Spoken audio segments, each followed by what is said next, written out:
I'm super excited to have you as a brand new member to Keenan Online, and I just want to congratulate you on taking the first step of a very important journey, and that's understanding that there's a lot more to learn.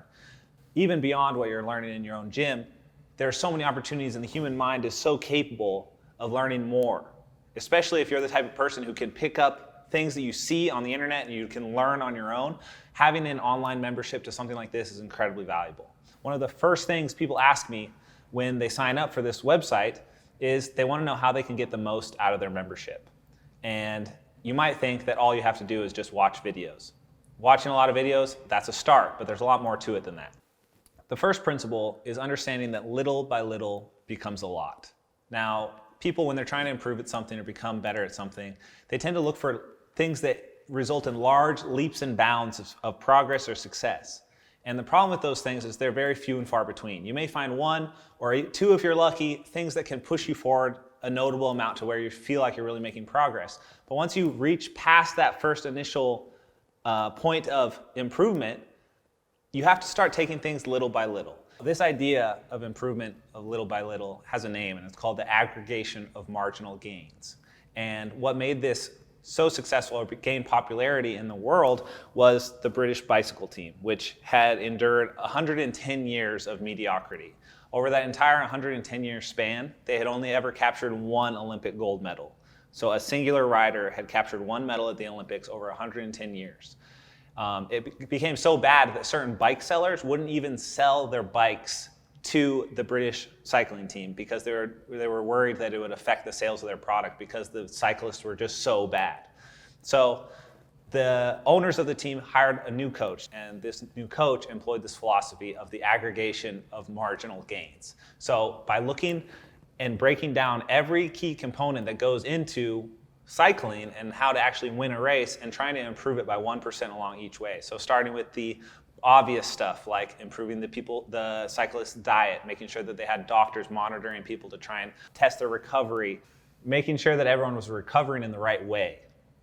So they even went on to test like the best massage gels that resulted in the best recovery. They had the cyclists wear heated shorts that kept their muscles and their thighs at the optimal temperature to perform the maximum output they could. They even experimented with different add-ons that they could put on the tires. So they actually found that rubbing alcohol on the cyclist tires improves their grip and their traction, and marginally, by a small amount, improved their actual track times and their speed times on their race. In this case, they went from only ever winning one single gold medal. They had never even placed at the Tour de France of anything. They went on to, at the 2012 Olympics, they went on to claim 60% of the gold medals available in the cycling events, and actually went on to win the Tour de France as well.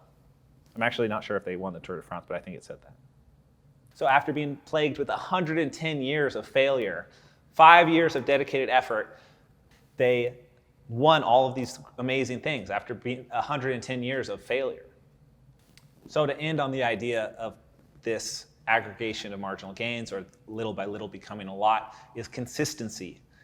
The most important thing above details, above aggregation of gains, consistency. Make sure that even if you can only even if you only have time for one video a day, 2 videos a day, make sure that you're watching those every single day and trying to incorporate them immediately into your training sessions.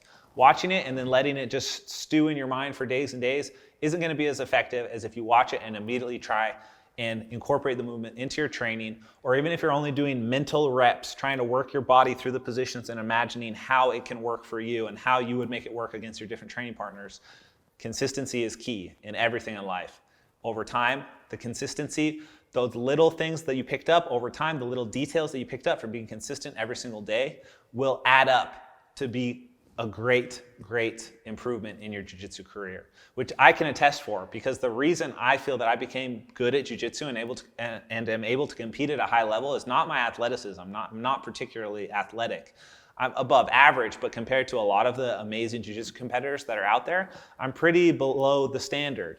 But I attribute my consistency of training every day, twice a day, for years and years and years, and using every amount of my day to study, to the point that I even dropped out of high school because I was focusing so much on studying jiu-jitsu, and I was so passionate about this one thing that it allowed me to surpass so many of my peers that were also training, because I just had this incredible enthusiasm and this incredible drive to learn. So try and just embrace that idea, embrace that philosophy of just absorbing as much as you can and being as consistent as possible, even if sometimes you don't feel like it.